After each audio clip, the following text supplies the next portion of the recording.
नमस्कार दोस्तों, स्वागत है आप सभी का मेरे चैनल आध्यात्म विद रश्मि में।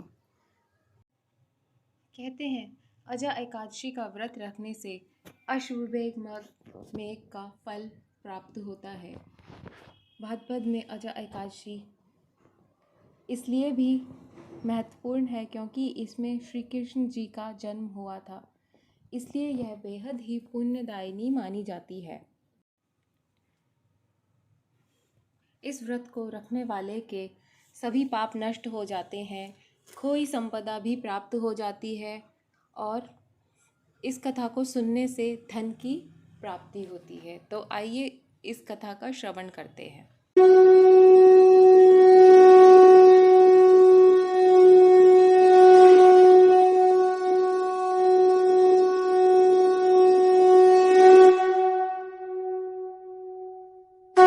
अजा एकादशी। युधिष्ठिर बोले, हे जनार्दन, भाद्रपद के कृष्ण पक्ष में किस नाम की एकादशी होती है? यह सुनने से मेरी इच्छा बेहद है, आप कहिए। श्री कृष्ण बोले, हे राजन, यह सब पापों को दूर करने वाली अजा एकादशी के नाम से विख्यात है।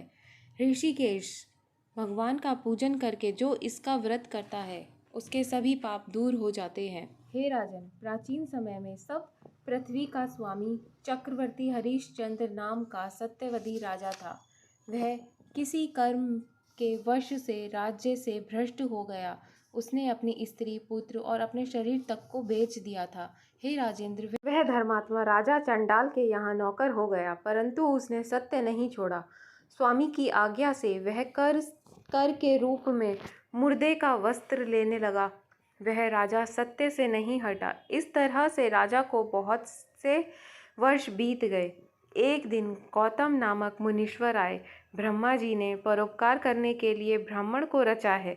मुनीश्वर को देखकर राजा ने उनको प्रणाम किया। हाथ जोड़कर राजा गौतम के सामने खड़ा हो गया और उसने अपने दुख का वृतांत सुनाया।